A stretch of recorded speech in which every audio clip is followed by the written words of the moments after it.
এ কোরআন বলছে আমার ভিতরে শুধু রাজনীতি নাই, গোটা বিশ্বকে রাজনীতিকে আমি শিখাই, অর্থনীতি শিখাই, পৃথিবী চলবে কিভাবে তা আমি দেখাই। এই জন্য এই কোরআনের আসল মুফাসসির তো আমি নই, কোরআনের আসল মুফাসসির তো মাওলানা সিফাতুল্লাহ সাহেব নন, এর মুফাসসির তো মাওলানা আবুল কালাম আজাদ সাহেব নন, এর আসল মুফাসসির তো মাওলানা কামাল উদ্দিন জাফরি সাহেব নন। এর আসল মুফাসসির কে?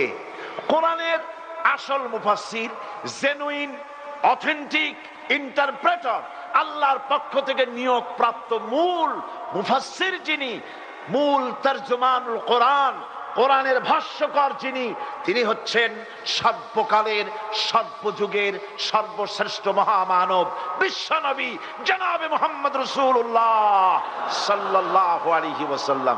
তিনি তার জীবনকে সাজিয়েছেন কোরআন দিয়ে। সুবহানাল্লাহ। হযরত আয়েশা রাদিয়াল্লাহু তাআলা আনহার কাছে কয়েকজন সাহাবী প্রশ্ন করেছিলেন, হে রাসূল, হে আমার মা আয়েশা, রাসূলুল্লাহর চরিত্র সম্পর্কে, আখলাক সম্পর্কে আমাদেরকে কিছু শোনান। আমাদের মা উম্মুল মুমিনিন, সমস্ত বিশ্বাসীদের মা হযরতে আয়েশা বলেন, ও সাহাবীরা, তোমরা কি কোরআন পড়ো নাই? জবাবে তারা বললেন, হ্যাঁ কোরআন পড়েছি। মা আয়েশা বলেন, কোরআন যদি পড়ে থাকো আমার কাছে কেন তাহলে জানতে এসেছো রাসূলের চরিত্র? কোরআন শরীফে যেটা পড়েছো তার বাস্তব নমুনা যদি দেখতে চাও তাহলে আল্লাহর নবী মুহাম্মদুর রাসূলুল্লাহর দিকে তাকায়া দেখো। কোরআনের মুজাসসাম নমুনা তিনি। এই কোরআন হচ্ছে একটা থিওরি। কোরআন কি? থিওরি। মুহাম্মদ সাল্লাল্লাহু আলাইহি ওয়াসাল্লাম হচ্ছেন কোরআনের প্র্যাকটিক্যাল, বাস্তব। থিওরি আর প্র্যাকটিক্যাল দুটি জিনিস কি এক?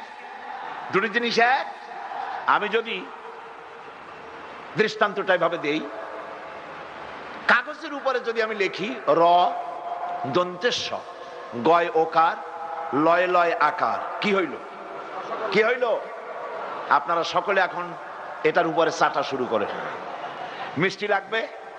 আপনারা বলবেন যে আপনি একটা ফাঁকি দিচ্ছেন, এ মিষ্টি লাগবে কেন? ওটা তো আপনি লিখছেন, এর মধ্যে দুধ নাই, চিনি নেই। ঠিক আছে, আমি লিখলাম দুধ, চিনি, দুধের ছানা, চিনির শিরা, এলাচি, সুগন্ধি, গোলাপ পানি, যা যা বানায়, যা দিয়ে বানানো হয় সবটা লিখে দিলাম, কাগজটারে গোল বানাই দিলাম।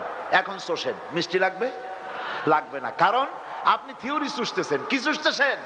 থিওরি। এটাকে যদি আমি সত্যি দুধ কিনা ছানা বানাইয়া চিনির শিরা